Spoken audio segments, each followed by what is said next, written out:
Hi, welcome to Primal Perspective at the Primal Lab. My name is Ben Sanford and I'll be your guide today. So in this series, I'm having conversations with my friends, colleagues, and teachers who have unique and valuable perspectives to share with the world. And we're looking at things from a primal level, which means we're exploring the deep nature of things and looking at how things work and revealing the principles, processes, and patterns of nature. And it can be easily applied to every practice. So this month's focus is on survival, and I had the pleasure of talking to some good friends and teachers, Matt and Carmen Corradino, who live in the Virgin Islands and have a school named the Caribbean Earth Skills.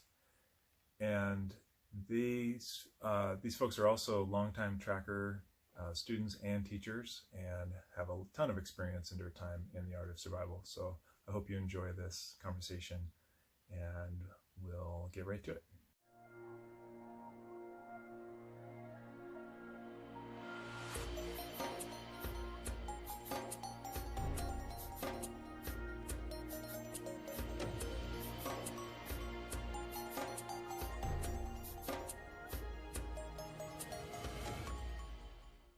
I'm here with two of my friends and instructors, Matt and Carmen Corradino from the Virgin Islands. Really excited to have you guys here. Thanks for coming, guys. Yeah, thanks for glad having to be us. here. Yeah. So this month in our curriculum, our main focus is survival. And so, that's why I wanted to reach out to you guys and really appreciate your experience and your approach to it. And so I'm just, that's kind of where we're going to start. I want to pick your brains and see what you have on this interesting world of survival. So why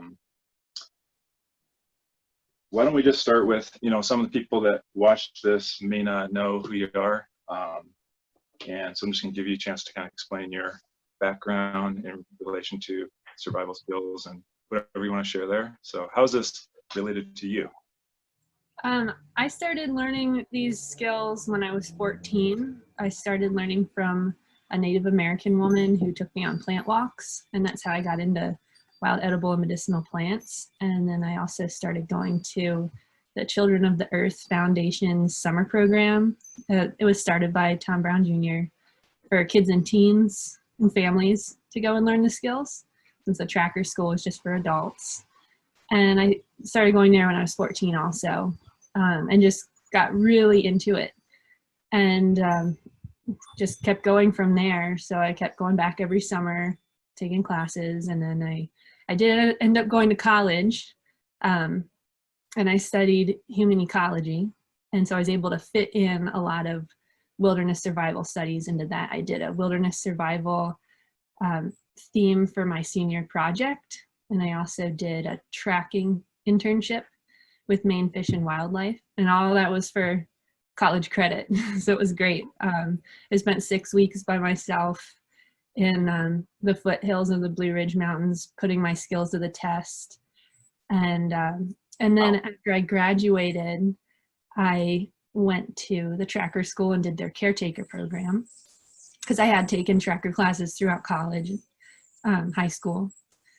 So I did the caretaker program for a year and a half, and then got hired as an instructor. And I was living there with Matt. We lived in a wigwam while we taught at the tracker school, and continued to push our skills as much as we could. We would, the tracker schedule is kind of 2 weeks on with classes, and then you get 2 weeks off to just push your skills. And we were just living out there in the pines, tracking and practicing survival skills. And then the winter, I was only a part-time instructor, so in the winter I just had the whole winter to work on skills. It was amazing, just wandering all day long, tracking animals in the sand and the snow. And we worked there for a number of years. Myself, I worked there for about 4.5 years, and Matt about 7. Mm-hmm. And then we got an opportunity to move to the Virgin Islands. We bought an eco camp, and now we also teach skills down here. So we teach classes for adults. We take adults out on week-long survival outings. We teach classes for kids, teenagers. We do a homeschool program. We do summer camps. And since we moved here, we've been living here 8 years now. And since we moved here, we've had 2 kids. They're ages 2 and almost 6 now. And that's where we're at. Wow. Yeah.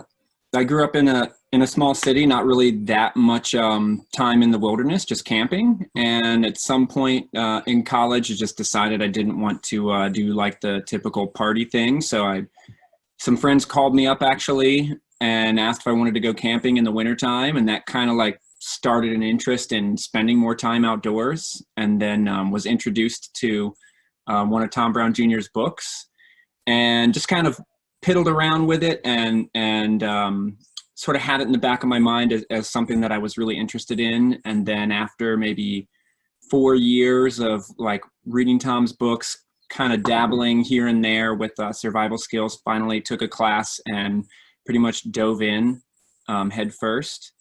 Took a whole bunch of classes, spent as much time on pretty much every weekend I was in a debris hut, and then did an internship at the tracker school, and then did the caretaker program, and then was hired a year or so later. And yeah, during that whole time, my focus was really on improving my skills. My vision for it was that I wanted to be able to wander across the country on foot without having any gear, was kind of what I saw in my mind. But then it started to turn more towards teaching, because it was just what I felt Inner Vision was pushing me to do. So then once I started to teach, I still worked on my primitive skills all the time, but really the focus, as I would work on something, a lot of the focus was on teaching. How would I teach this? How would I get this across? Which was really helpful to my learning, because I'm doing something and sure, I understand kind of what I'm doing intrinsically. You know, I have an idea of how I want a basket to look or I want a bow to come out, and I understand from doing it how to do it. But having to think about how would I teach this to people made me look at it differently and say, okay, what am I doing? How am I holding my hands? What are the important things that are going on here that I'm maybe missing? So that I feel like that kind of increased the value of my dirt time, the value of my experience time. And then, yeah, like Carmen said, I taught at Tracker for almost 7 years, and I lived in a primitive shelter that entire time, and then somehow figured out a way to move down here. And since we've been living here, it's kind of been the same focus. I mean, the rental business has enabled us to pay our mortgage, but really our focus is on teaching primitive skills and trying to pass along this knowledge, and then still growing with our skills. It's like an entirely new environment, so we're applying the principles of what we learned in the Pine Barrens to here, which is there's not that much. It's not like a large process of relearning. It's just taking different materials and applying the same process to the different materials. Yeah, so cool, man. Yeah, you guys have really created an amazing life. Well done. Pinching myself. No kidding. Yeah, we look forward to getting down there one of these days. Yeah. And, well, cool. Let me ask you some more questions. So this one may sound overly simple, but I think, that's where often the secrets lie. So to you guys, what is survival?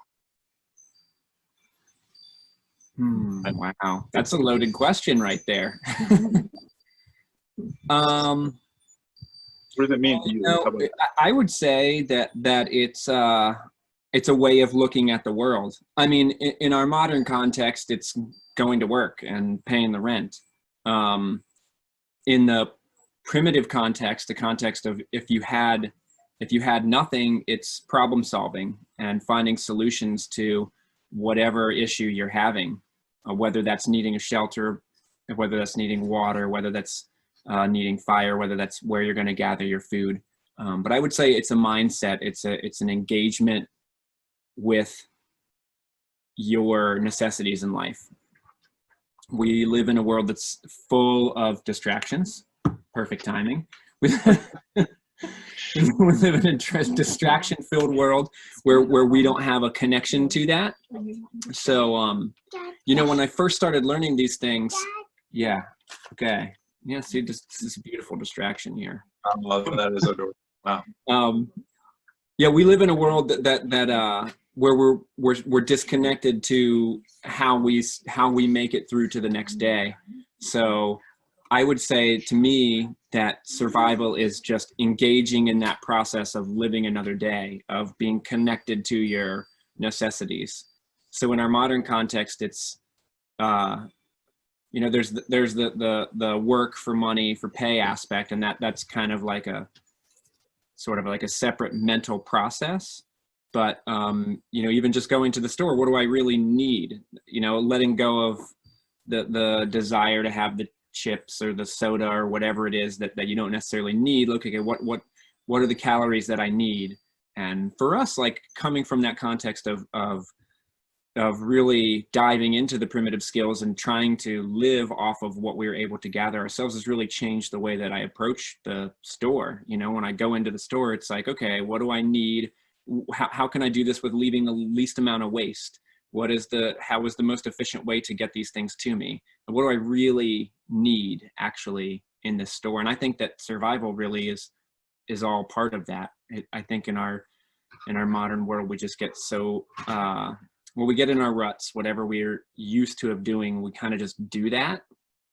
And we allow that distraction that's around us to kind of rule our thinking. So to me, survival is taking that back, is taking control and taking responsibility for whatever that next step is that we need, whether it's our food, whether it's our housing, whatever it is. That's kind of how I view it now, which is a lot different than in the beginning. Very cool. Well said. Oh, thank you. Thank you, dear.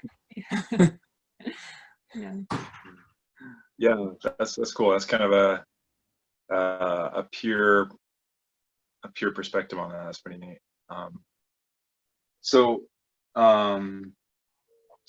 Let's look at what would you guys say are some of the, so I know you take people out for weeks at a time or a week at a time, and you've been looking at these skills for a long time. So what would you say? Well, actually, let me ask you this. I got two other questions. Do you guys, what would be your distinction between survival and thrival? Or do you have one? Yeah, thrival is definitely a word you hear thrown out there a lot in our circles. And there is a big difference. It's just to distinguish between survival, which in this case would mean staying alive, and thrival meaning like you could just live out there indefinitely and have a good time, enjoy yourself, not just be getting by. So that's definitely the goal, right? We don't want to just be able to survive. We want to thrive. We want to be able to live out in the wilderness indefinitely. That's how good we want our skills to be. And I would say, again, there's also a mindset thing there. I would say that survival is where your mindset is strongly focused exactly on whatever that task is that's right immediately in front of you. And that thriving aspect is that when you can see beyond that step that's right in front of you. Maybe that's because you have an abundance, or maybe that's because you have a plan for what the abundance is. If you know your landscape well enough, like maybe you understand like, hey, the salmon run is coming up in 2 weeks and I might need some food right now. So instead of just slogging through each day, trying to get to the end of the day, having the space, the mental aspect, the mental space to have a long-term plan. And I see that the biggest part of that is that mindset. Am I here just to make it to the next point, or am I thinking long-term? Could I support my kids out in this? That would be, I think of it as a mindset difference. Cool. Yeah, it sounds like part of what you're. Yes, survival would be more the man versus wild approach. You're just trying to get out. You just survive so you can get out. But it's all about the mindset. The thrival is you're happy to be there. Yeah. It sounds like the survival is dealing with like the transition stage, like the first 72 hours or whatever you have before your metabolism shuts down. Well, and I think that well, here's where experience comes in, because having done these week-long survival trips, and I see it almost every time with people who don't have that experience at first, is they can't get out of the mindset of, what am I going to eat today? Like, is this shelter really going to cover us? Like, what I'm getting at is that when you have the experience, you realize you have more in the tank. You actually understand what your body is capable of. When you miss that first meal or two and you don't have that experience yet, there's like this switch that kind of goes on that puts you in survival mode. Like, what am I going to eat? What am I going to do? As opposed to that longer term aspect, which comes with experience, where it's like, okay, I'm hungry now and I'm going to need some food and I'm going to need some water. But hey, you know what? The shelter is still the biggest priority, because if it rains, then that's going to set me on kind of a worse, like it's going to put me down a worse, a harder path. So that's where I say it's a lot of it is really that mental aspect. And of course, experience, you have to have the experience to know how much can my body actually take. What is, I mean, I've had students say to me before, like, well, I've been starving before I know what that's like. And immediately it's just like, no, this isn't starving. We're not starving. We're weeks away from starving. Our bodies are not consuming themselves yet. Like maybe some of the fat stores are getting burnt a little bit, but not yet. And people don't, without that experience, there's, I don't want to say like a panic mode that sets in, but it's kind of almost a panic where you can't see anything except for that hunger or that cold if you're in somewhere cold, or that thirst if you're somewhere where you don't have enough water. So yeah, I think that that experience and that mindset is really, it's not just about enjoying yourself more. It's more about having an understanding of yourself. You know, we spend so little time struggling that there's a whole aspect of ourselves that we don't really get to see on a regular basis. And so that's one of the reasons why I've really not just, there was the initial draw, being a badass and being able to do all this cool stuff. And then there's like that deeper draw once I got into it, like, oh shit, this is hard. Wow. Okay. Well, maybe it started to shift for me and become something where not necessarily a personal challenge, but just knowing myself better. It's been a huge gift for me working on these skills, just for that, to understand what I'm made of. Right. Super humbling. Yeah. Continuously. So, well, do you guys, something else that I came across that I found useful is distinction between survival skills and survival tools. Because one can be really good at making tools, and often that's what's taught, or I should say that's what people kind of take away from, say, classes, is like, I can make a fire, or I can, make an arrowhead or whatever. But I would consider that a tool. It seems like the skills are the things that come with experience that, are honoring the principles, such as doing things at the right time, or having some good strategy, or, conserving energy and that kind of stuff. What do you guys have to say about that? Yeah, I would say that that's definitely true. I totally agree. And I think that that's one of the reasons why certain skills are less practiced, because the tool part is such a small part and the skill part is a huge part. And so a skill like trapping, yeah, it's easy to learn how to build a figure 4 trap or a snare and set it off yourself. But then the real part is the skill of knowing where to set it up, how to track the animal to know which trails are fresh, and how to do it in a way that your scent's not going to be on it, and all these things. Put it somewhere where another animal is not going to set it off. There's just so much skill involved with it that a lot of people get discouraged and then don't continue with that. Or hunting in general. Anybody can learn how to make a bow and an arrow, or how to throw a throwing stick, but then all that skill of how do you then harvest the animal? Those are the big things, those skills that go along with the tools. So I absolutely agree that you can learn the tools, but then it takes a lot of time to learn the skills that go with it. Oh.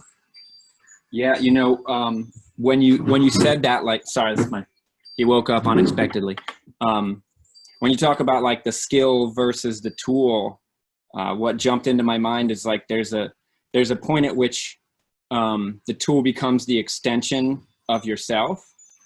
And that to me is like the difference between the skill and the tool. I can learn how to make the bow drill, but then once I've used it enough times to realize, okay, it's not the way this part is carved and the way that part is carved.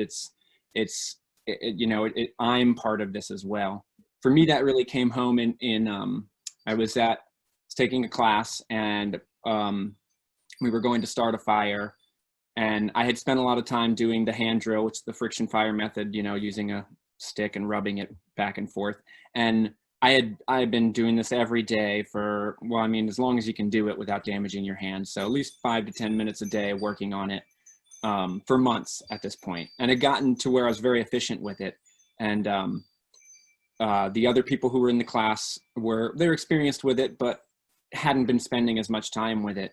And I was sitting there and just kind of watching and listening, and I wasn't saying it, but it was like, I knew it wasn't going to work the person was going, and I couldn't necessarily say, hey, well, you need more pressure, or you need more speed, or you need a different socket, or whatever it is. It was just a knowledge that it just wasn't going to work just from hearing it. And it was a cool learning experience for me, because it was like, I didn't know why I knew that it wasn't going to work. And the one person was like starting to get a little bit tired, like, oh, well, let me give me one more shot. And then I was finally like, it's not going to go, and she was like, you could tell she was ready to be upset, but then she was like, oh, I think you're right. Like, you want to give it a shot. And then I was able to get it. And I don't even know what I changed that was different. And when she asked me, like, well, what were you doing differently? I was like, I don't honestly know what I was doing differently. And that's when it really hit me that, like you're saying, where it became a skill, not just a tool, but an actual ability. And I find it interesting that there's this learning curve to it where it's something outside of yourself, and you're still learning what you're doing right and what you're doing wrong. And then you get to a level of proficiency with it where you almost can't even tell what you're doing right or doing wrong. That's why I think teaching these things is so great, because then you have to break it down and say, okay, well, what am I doing differently here that's changed from the last time or the last 2 times?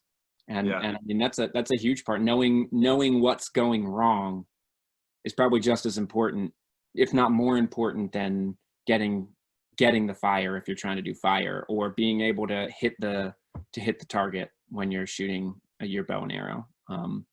So that's like, it takes so much experience to know what you're doing right and what you're doing wrong. Yeah. That's really cool. That's a good way to, maybe a good marker is when it becomes an extension of yourself. Like when you've developed a relationship with that tool in such a way that it becomes a skill, like an expression of you. Yeah, that's really cool. And like I say, to me, that's where it gets like, where you're like, that's not going to work, but you can't even explain how you kind of started on that road. Well, I don't know why, just throw the stick or whatever it is, it's like, it's just really cool to grow with these things. You could say it happens in the modern world too, like how you're swinging that hammer and you're knocking the nail in 2 shots, and the rookie's choking up on the hammer and hitting it 20 times. Well, how do you hit that hammer? So I don't know, I just do it. Boom, so it's really cool to see anybody with any skill rather than the beginner with the tool. Yeah. Very cool. So, okay. So based on, what we're talking, this kind of description of survival, what would you say are some of the core principles or concepts that you feel like are like the most important things, or, the things that you can't do without, or you're always trying to convey when you're teaching?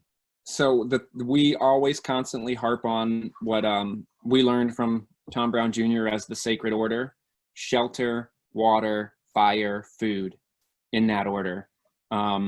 Exposure is always the biggest danger if you're out in the bush, whether that's exposure to heat, whether it's exposure to cold, whether it's exposure to rain, wind, whatever the danger is. It could even be exposure to dangerous animals if you're in grizzly country, or if you're, somewhere where there's some apex predator that can take you down. So shelter is always the number one, even in a situation where you think that it's not a big deal, which we run into a lot here, because people come and it's warm, it's beautiful, and that's all well and good. But when you're tired and it's nighttime and you'd really like to sleep and it starts raining and you're not getting sleep, now you're compromised and now you can't gather the food. You can't purify the water. So shelter is always the number one. And the other thing about the shelter is that it's the largest energy burn. So you always do that at the point at which you have the most energy, which is at the food. Hi. Which is, she's bringing in food for me, which is, yeah. So at the beginning of a survival situation, whether it's practice, whether it's real, that's the time when you know you have the energy. You know, when you ate last, your body hasn't started consuming it yet.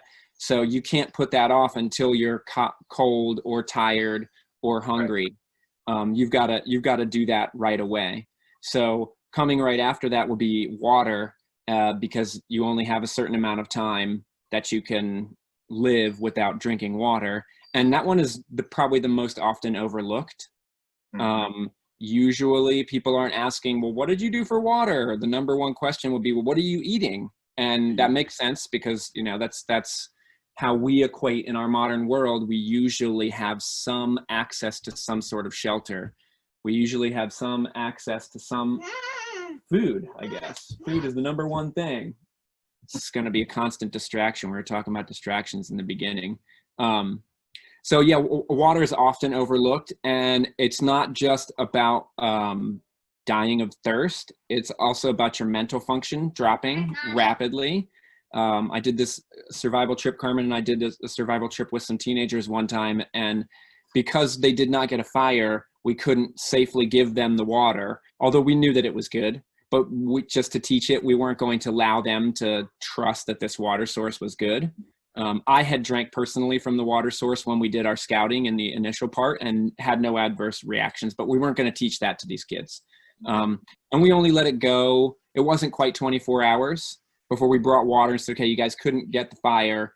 And they were struggling with it. And it was crazy to see their function drop.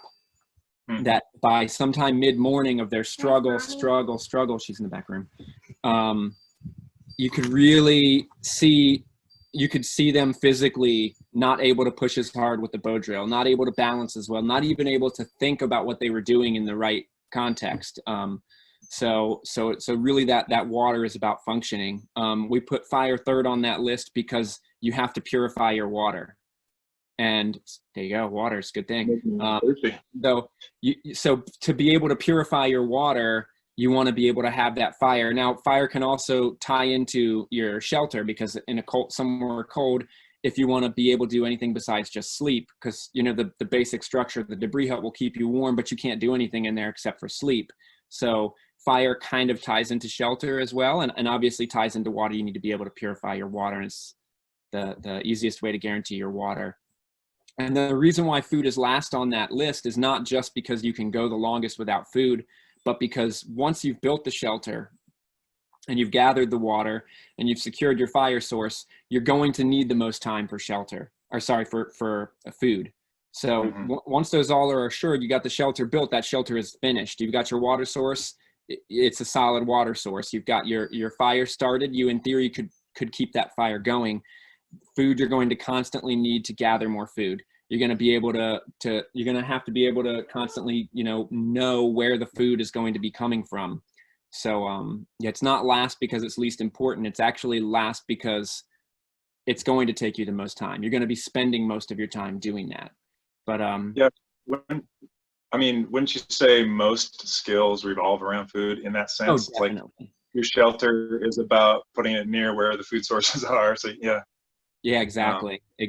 And even though there's that order to it, the other things are, so I don't know if this was something that I'm sure it was something you were going to ask, but one of the overriding principles to keep in mind is efficiency.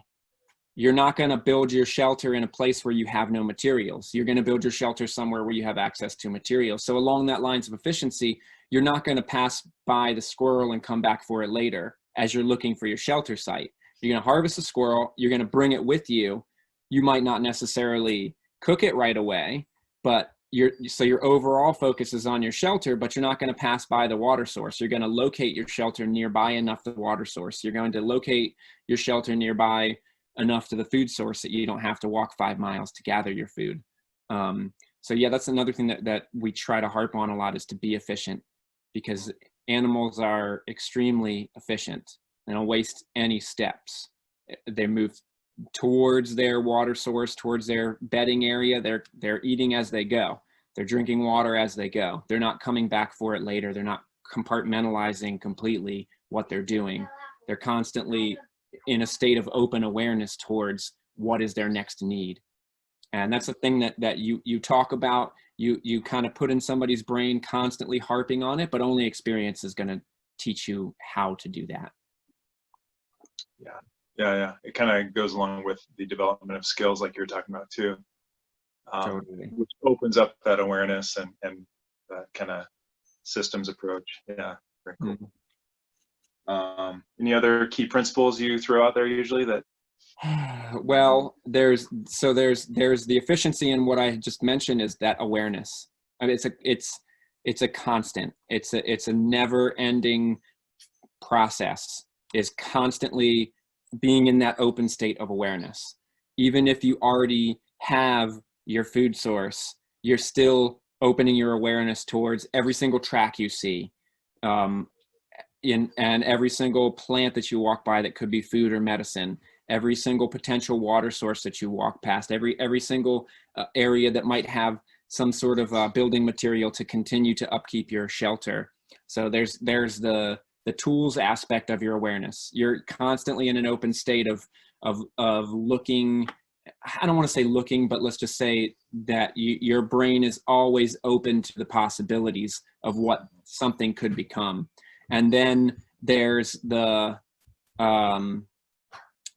the wild animal awareness. There's an aspect which we usually call the survival mind, and it's something that we harp on, and it's a change in your perspective. It's a place. I call it a place, but maybe a mindset might be a better way to think about it. Usually, like I was saying, we compartmentalize things. I'm going to the store. I go to the store. I buy the thing that I need. I have my list that says A, B, C, D, E, F, and G, and everything that's outside of that is kind of like we don't even think about it. But in that survival mind, it's a constant open awareness, but it's two ways. It's that awareness of what's outside, and it's the awareness of what's inside. Usually, what we'll do is, depending on the class, we just do a simple breathing technique where usually what works best for me is on my breath in, I'm paying attention to the landscape. So that could be bird sound. It could be the wind direction. It could be the temperature of the air. It could be the tracks. It could be anything that's outside of myself. That's. I mean, everything is teaching you, but I'm not focusing on the need, whatever it is. So it's an open awareness. When I have that breath in, it's everything outside of myself, and then on the breath out, it's what am I doing? Because we affect the world that's around us. Certain things like shelter and water and fire, basically. You're not going to affect that, but so much. The materials are going to be out there, and you're going to gather them and use them. But especially when it comes to food, you are affecting the landscape greatly. When you're going and you need to harvest an animal, every step that you take affects an animal, which affects another animal, which affects another animal. And so you've got to constantly be in that mindset where, yes, you're paying attention to what's going on in the world around you, but you also have to have an awareness of what's going on inside yourself. And then that's what's going to tell you, hey, you know what, right now I need to go and get some sleep. You might be in the middle of the day, like, okay, I'm going to rest right now. I might be hungry, but hey, because I'm paying attention, I'm not going to burn myself out because I'm in that open state of awareness. Or maybe it's I've been laying around and I gotten enough rest, and I'm in that, I'm not just paying attention to what's outside of myself. I'm paying attention to myself as well. And it's like, that's what's going to tell you, hey, I need to go and get some food. And also, this is where the like the spiritual messages, that knowledge, that instinctual, that understanding starts to come in. This is a concept that Tom Brown Jr. is always teaching is this spiritual connection to the landscape. And he teaches it because of, he's got people for a week and the need. He's teaching it as a exercise base. He gives you an exercise and you go and you do the exercise and you come back with your results, and then you do the next exercise, and then you do the next exercise. And this is compartmentalizing it again. And typically what happens is for people who go to these classes and learn these techniques, they learn the technique and it stays compartmentalized. I'm sensing the presence of the landscape when I turn that switch. And he's always talking about, you don't have a switch. It's like a dimmer where it's always kind of on. And this is what I consider the survival mind, that you're always in that open state of awareness. You're always kind of paying attention. And this is, I know from personal experience, I've had it where I was doing this survival trip with people, and we had just finished the shelter, and it's the first day. It's the biggest energy burn because we go to the site, we build the shelter, and everybody's tired, and we're moving towards the area, and I'm stop, and I kind of, something draws my attention, and I look over, and at first I'm thinking like it's an animal. I don't know what it was that drew my attention, and I make my way over that direction, and I see that there's these berries that are hanging on this vine, and I had a strong sense, like a very strong sense, like I can eat these. And I'm like, oh, I don't know about that sense. It's not a sense I want to trust. But I was like, okay, it's a small berry, and I know that it's not poisonous. That's one of the things we always teach people is you learn the deadly poisonous plants first. You just learn them, and there's rarely more than 5.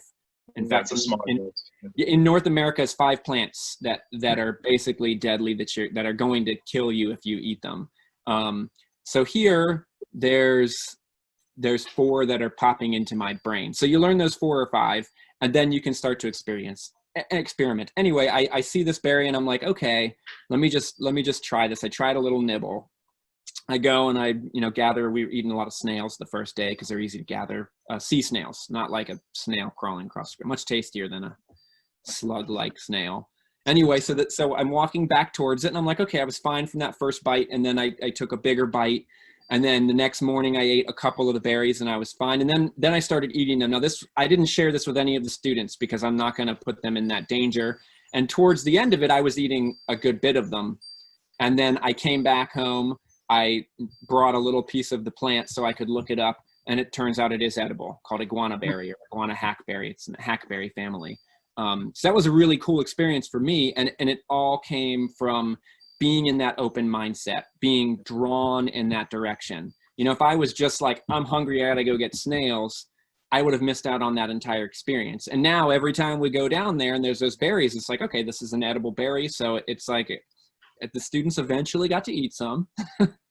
But yeah, it was a really cool experience that came about because of that open state of awareness. And so when I'm out there, I'm not compartmentalizing those exercises that Tom teaches. I'm just open, and because I spent the time doing those exercises, then it was like, hey, this kind of feels like when I did that exercise and I got that feeling, and my partner said, oh, well, you were correct. It was blah, blah, blah, blah, blah. It was the same feeling. So I was like, oh, I know this feeling, and that's where the awareness came from. So it's like, we have to teach these things in this separated kind of way because it's just too much for people to be able to do everything all at once. But you practice it as a tool, and then with experience it comes as a skill, as something that's intrinsic. Yeah, very cool. Awesome. He's coming back. The better half is coming back. I left this chair unoccupied for a reason. Yeah, we're waiting for her. Can she hear some of this? Can she hear the? Oh yeah, she is. She's on lunch detail right now. She's making some cheese and bread, I guess. Cool. All right. Well, let's see. How about what if you could only share one thing? So when you're teaching, if you can only share one thing with people, regardless of their experience, what would that be? Now you're talking about survival. Yeah, I mean, if I'm teaching a survival tool, I'm teaching shelter, because most people in their lives are only ever going to experience that first day. We had a class that we were teaching, and you've been to the Pine Barrens, you understand how it is if you get off that trail and you're more than 10 yards off the trail, because the trails are sunken in, you could be lost in like 5 minutes. We had a student who crossed the road to get some, I don't know what she was getting, some sticks, but I don't know why she had to cross the road. She crossed the road to get some sticks, kind of like made her way into the bush, and then got lost and was like in the bush just for 24 hours. We didn't notice it at first because he had 100 people at the class. And then sometime late that first evening, we're like, oh man, the student is lost. Like, what do we do? And then we started looking around, you know, in the camp area for her. She spent a night out in the bush. Like, she didn't miss much of the class because that first day they're building a shelter. She ended up basically building a simple debris hut for that night. The next morning we went out looking for tracks, and we saw some of her tracks, and we were calling, and she was like 30 yards from the trail, like right near the trail.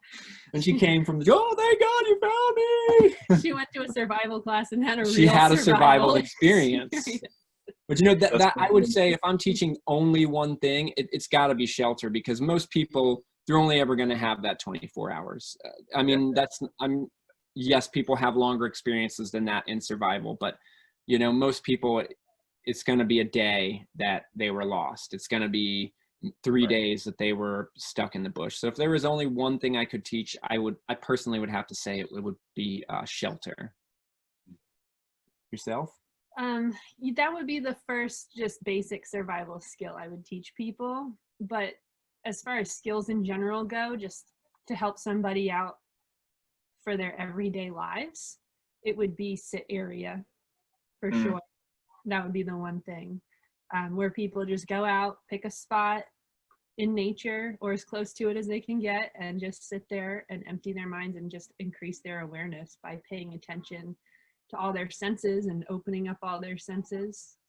And I don't know, I think it helps to tell people, pretend that you're hunting, because if you're hunting, you're aware. You like pretend, you know, take a bow out there if you have to, and pretend, you know, an animal could be coming out from behind the tree at any minute. That's gonna up your awareness and keep you from having stray thoughts, put you more in the moment, that sit area, because that sit area just, it reaches into so many different aspects of our lives, being able to calm ourselves down, quiet our minds, and just be in the moment. You know, that sit area is the tool that we use to start to teach people that survival mind.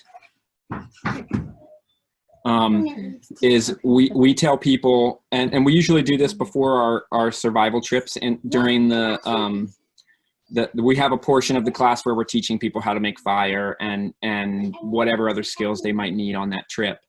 And so each day, at least a couple times a day, what we tell people is and we tell them this is to start to jumpstart that survival mind, is to go to their sit area and stay in their sit area until some sort of shift occurs.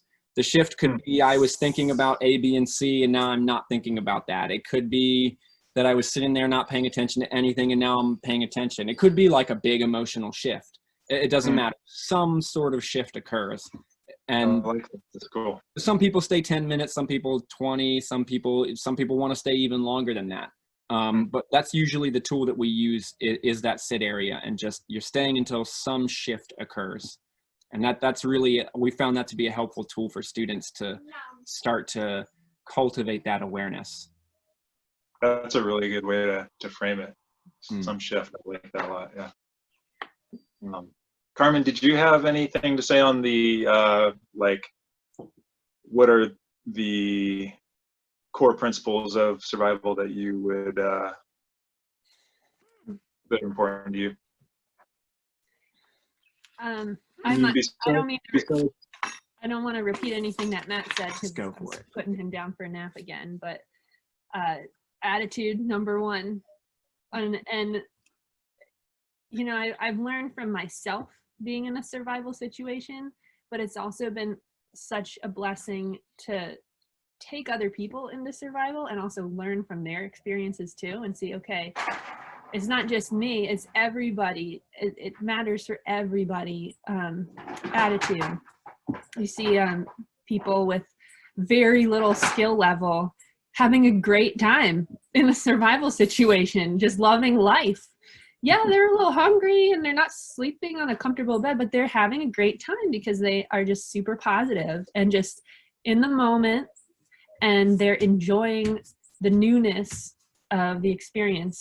Whereas people who they've practiced bow drill, they've built a shelter, you know, they've got some skills, they have the worst attitude, and they're just making everybody else miserable to be around them because they just get in such a bad mood because they're frustrated because they can't get their fire started and they feel like they should be doing better and, you know, this and that. So I would say the number one, even before shelter, water, fire, food, the number one is attitude. I think like in some ways that's even before awareness, because you can't be aware in a crappy attitude. Mm-hmm. Totally. Yeah, you see people who are they're in a bad mood and they're looking down and they're kind of in tunnel vision looking down. And so, you know, that right there shows that their awareness is drawn away from the overall by being in that bad mood with clouds over their head. They can't see through the clouds. I see it. I see. Go find them outside. So for both of you, what has been your biggest challenge with, say, survival skills, but also, you know, that whole journey, but also in teaching it? What would you say? I'd say my biggest challenge, do you mean when I'm in a survival situation or just in general practicing the skills? However you want to take it, I'll Okay. go with it. Well, I'd say it's the first thing that comes to mind is just becoming a parent and finding the time and the energy to work on the skills. And so it's finding that balance. I found that to be a big challenge, but also a great way to grow. To really, finding that balance has caused me to grow in big ways. But yeah, as far as being out in a survival situation, I'd say one of the hardest things, depending on your environment, of course, but in general, would be food. Because once you get that shelter built, and you usually build your shelter near a water source if you're smart, and, you know, fire, but you spend about 80% of your time on food. And so I think that even though it's number 4 on the list of importance, it can be one of the hardest. I would say for me, it's honestly the attitude. I tend to get frustrated. I tend to, when I'm having a hard time with something, like have kind of like an anger reaction, mostly towards myself. And learning to not have that reaction has probably been the biggest challenge. As far as like personally, I would probably put that number 1. And I guess another way to look at that would be like unlearning the things that don't serve that efficiency, that don't serve that just don't serve me. So I guess it's like, for me, it manifests as that anger, but it's an ego thing. You know, my ego has it wants the fire to be easy. It wants the food to be caught. It wants the shelter to come together seamlessly. So for me, it comes out as an anger. For some people, it might be frustration. Some people might be sadness, loneliness, whatever that is. But so yeah, learning to see past that emotion, learning to get over that emotional reaction. And then, I didn't think about it until Carmen had mentioned the food, but, I never hunted when I was a kid. We grew up in a city. My dad did not teach us any of this stuff. My mom neither. And so that was a big hurdle for me, was killing anything. I had that hierarchy that for some reason it's harder to kill an animal than it is to kill a plant. And that really came down to that survival mind, that I'm looking at this in a different light than I could be. And the light that I should be looking at this is like, there's a need that I need to address. Usually I buy it at the store. You know, whether it's vegetables or whether it's meat that I'm buying at the store, somebody else did the work to get it to me. I'm creating the hierarchy that this animal is more important or more deserving of my respect than the plant is. I created that. That's not reality. And so that's been huge over the last maybe like say 3 or 4 years, is really being able to look at it differently. And you know, this is kind of like a double-edged sword in a way, because I want to be able to turn that off. But yeah, I had a discussion with a friend of ours that we teach with, and I had caught a lobster, and we're back at the camp. Actually, we had 3 lobsters. I caught 2 and somebody else caught 1. And we come back to the camp and we're cooking them, and before we put them on the coals, I'm like, hey, I'm sorry, little guy. This is going to hurt. It's going to suck. I'm really sorry, but we got to eat. And I put it on there, and he's like, man, that lobster doesn't give a shit. That lobster will spear a fish and eat it and like make it suffer, and that lobster doesn't care. But the lobster can't care. It doesn't have the capacity to care. It doesn't have the part in its brain that allows it to care. It can't care. So we can care. So we should care, because that's part of being human. We are expressing our humanness when we're expressing empathy for something else. So it's not that I want to go out there and kill all the animals. It's that if I have a need to eat and the animal is what's there for me to eat, I can still express my humanness and have empathy for it, but I can also turn off the fear of taking it. It's really just overcoming fear is honestly all it is. I'm afraid of going to hell. I don't know, what is that? I don't know what that is. Which is weird, because it never says thou shalt not kill lobsters. Just and I don't even care about that anyway. See, as humans, we have this great advantage of our mind, because wild animals don't have the same capacity for ingenuity that we have. They're following their instincts. Their instincts work. But the same mind that gives us this capacity for great ingenuity, it also is a curse, because it's going back to the attitude thing. We can question ourselves, we can doubt ourselves, we can get down on ourselves, and then it affects our performance.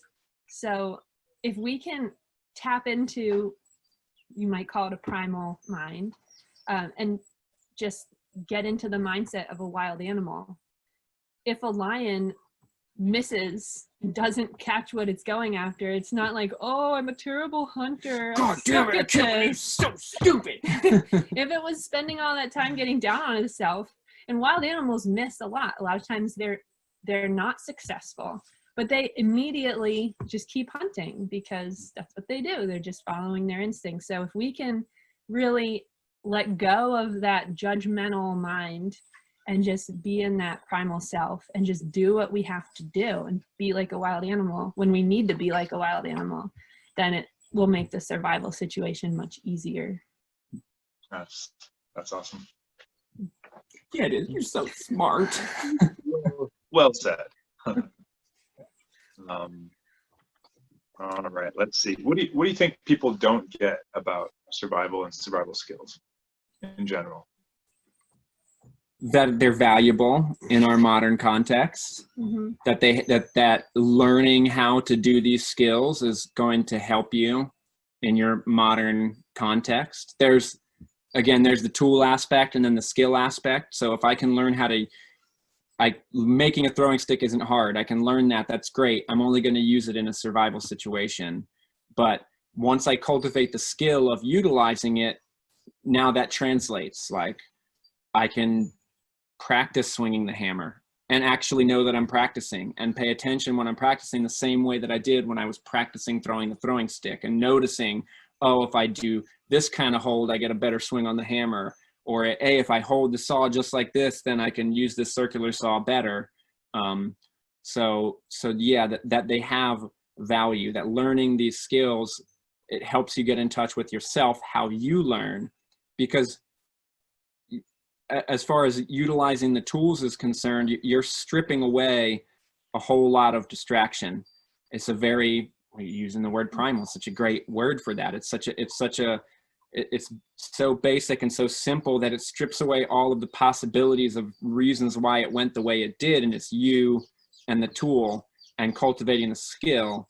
And then when you go back into the modern context, it helps you learn how to utilize these skills. And also, so there's that part of the value.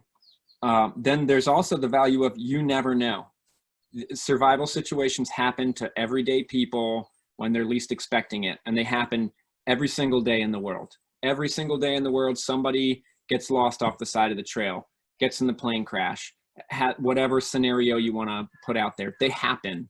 And even if it's the very basic skill set, it could save your life. It could totally save your life. And you can't say when it would happen, but you know, it's like setting yourself up to win the lottery that if you lose, you're dead. Yeah, I would say going along with that, another blessing of taking people out on survival excursions is seeing the transformation that happens in them throughout the course of just a few days. They come back and they suddenly have this whole new perspective on life. They have this sparkle in their eyes, and that's actually how we judge if it was a good class. Like, oh, they had this sparkle. You know, something I just thought of when she was saying that is that expanding the comfort zone. Wow, what a huge gift.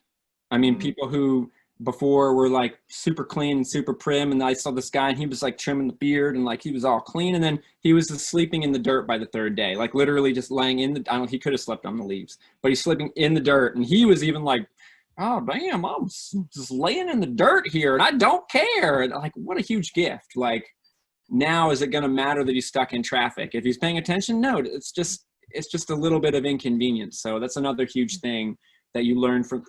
I don't think you're going to learn it better than you will from these survival skills, is expanding your comfort zone. Mm-hmm. Expanding your comfort zone, giving you a greater perspective on life, and giving you a greater sense of gratitude for everyday things. And the more we feel gratitude, the better our lives are. I think that when people are feeling grateful for things all the time, they're much happier people. And they're, sure. It's hard to really feel grateful for everyday things when you've never gone without them. And once you've gone without food, or you've gotten really thirsty and then had a drink, you can appreciate those things so much more. And so it's kind of going on survival outings is like forcing yourself into being grateful. Sometimes we need that. We need that kick in the butt to just remind ourselves about all of the blessings we get each day that we take for granted. When we teach the survival classes down here, when Carmen and I teach them, part of the class, we come out of the woods on like a Thursday afternoon or Friday afternoon, and the class doesn't actually end till Saturday morning. And part of the class is taking them out to dinner. And, you know, you're around the table and there's the talking and the reminiscing, and it's loud and we're boisterous and everybody's happy and excited. And then the plate of food shows up, and every single time, there's like this moment of shock where people are like, that's so much food. Like, and they're seeing the fish on the plate, and then they're thinking about like, man, I worked my butt off to catch one of these fish.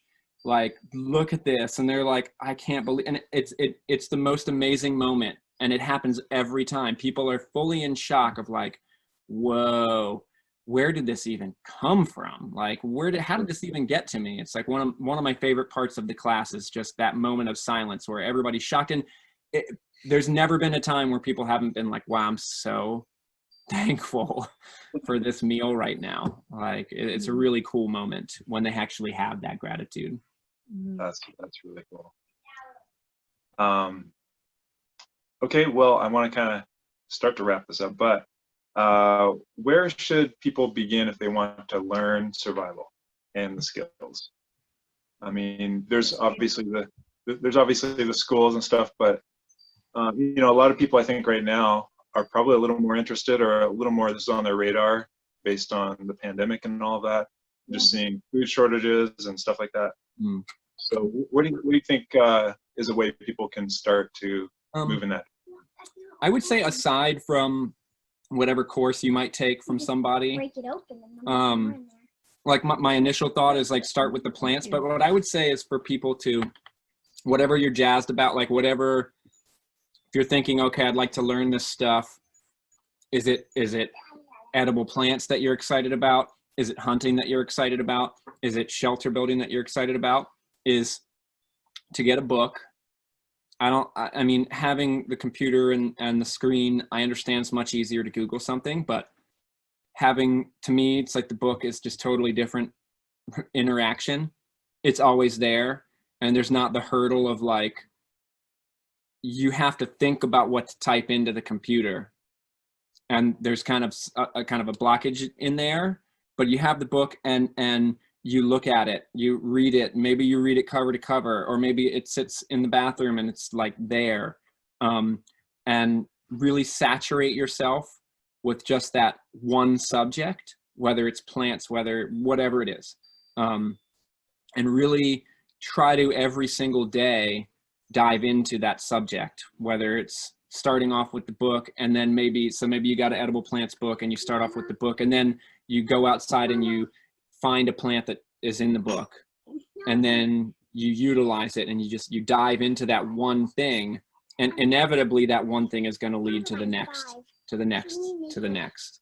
I think that when people take classes, like the standard course that we would teach at, which is like the basic course, which teaches you everything that you could need to know, it's almost overwhelming to people, and it's like, where do I start? I don't even know where to start. And so if you're looking into the subject of survival, it's the same thing. There's just so much to it.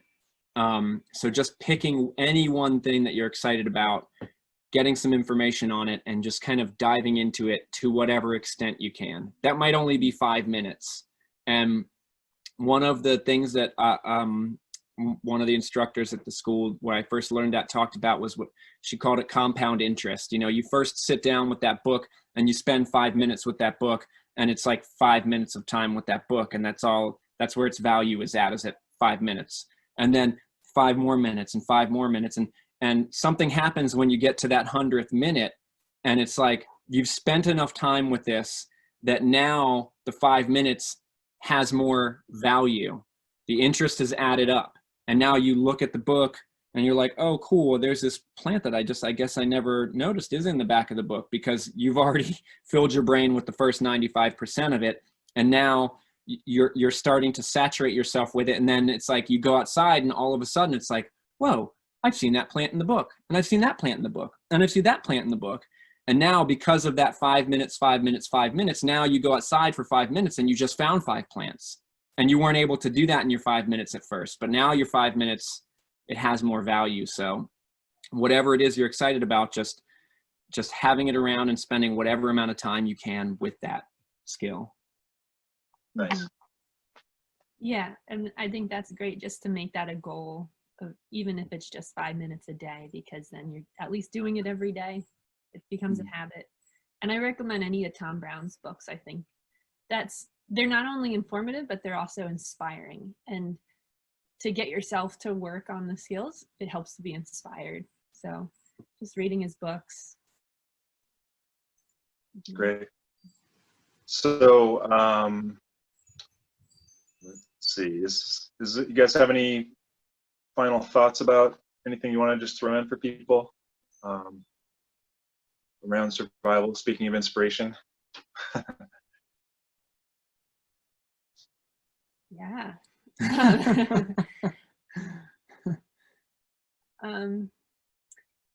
Yeah, I would say that if one thing to really take away from all this would be that survival mind. Like, what do the wild animals do? And if you're in a situation, you could just be like, if I was a wild animal, what would I be doing right now? And every survival skill that you learn has lessons in it that help you in other areas. So like, we were shooting our bows the other day, and a good friend of ours was there too, and he's really skilled, and he'll give us a lot of feedback, and he just said to me, relax your shoulders. And so I started doing that while I was shooting, and it really improved my shot.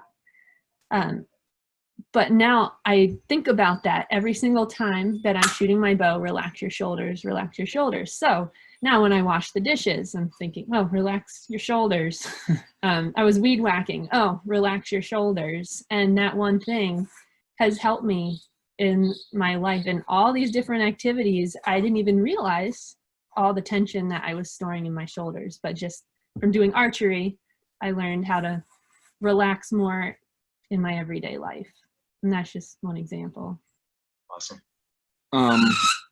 Something that I'm working with right now, because I'm getting ready for a longer survival trip, is total dedication to the moment.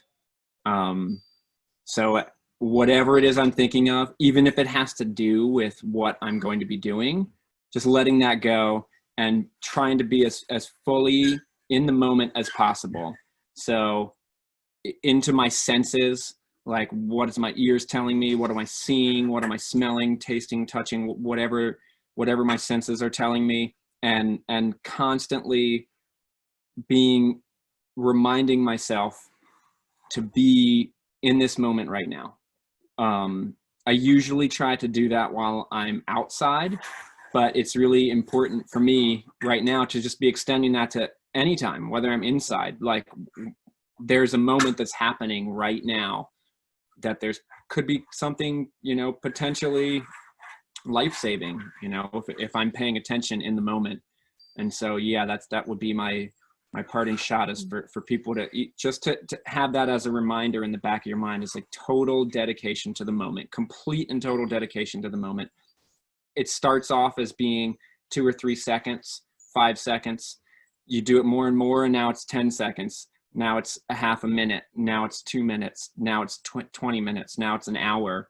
But just trying to have that as a mantra, like totally dedicated to this moment right now.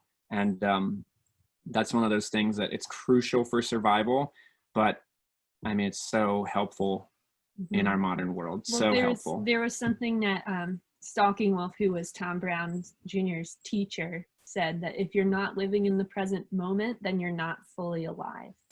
And I think just keeping that in mind, like we all want to be fully alive, right? So we want to stay in the present moment. And Tom says something that I love too. He says, as long as you're living in the present moment, then you're not dwelling in the past and you're not worrying about the future. So the present moment is really the place we want to live. Beautiful. Well, and what's a way that people can find out more about what you're doing? What are you guys up to that you want people to know about? Shameless self-promotion. Plug it in right here. You can check out our YouTube channel, Caribbean Earth Skills at Mount Victory Camp. I know it's long. And then there's our website, Caribbean Earth Skills. And I'm working to improve our content and make it a little bit cooler, but you can find out about our classes. And so if you get in touch with us through that, on top of the classes that we teach, we also offer like what's obviously it's long distance, but personal mentoring time. So we've done plans that we're not just knowledgeable about the Caribbean. We spent a lot of time, mostly eastern half of the U.S., but as far as the primitive skills are concerned, it all applies. So if people are interested in having some mentorship time, so obviously like a plant mentorship, obviously that makes sense. We would give you a plant to work with and some different things you could do with it. But even like for primitive skills, you want to work on your bow drill, even though we're not there with you, just giving you some exercises you can do. You go, you do the exercise. We call you up and we give you a half hour to 45-minute long conversation of things that you can work on, things that you can pay attention to. So yeah, CaribbeanEarthSkills.com. You can check out the YouTube page and you can get in touch with us and awesome work with us. You guys are a lovely wife. You guys are currently still running stuff, even with the that we are. They are allowing visitors to the island. So okay. We are intelligently socially distancing, but not going crazy overboard for the people who don't want us to go crazy overboard. But unless you want us to, or we're at the mat, we'll do the whole 9 yards. But yeah, so we are, the island is currently open, and we are definitely still offering classes. We're not being flippant and ignorant about it, but yeah, we're still operating. Right on. Okay. Definitely. Well, I thank you both very much and really appreciate you guys and what you're up to. This is awesome. Thanks Yeah, for it's your fun. time. Yeah. Yeah. Super Yeah, cool. it's fun. I look forward to seeing you hopefully in the not too distant future. Fingers crossed. Right on. Awesome. Thanks, Yeah. Ben. Yeah. And take care. And thanks for watching, guys. Yep. And cut. Cut.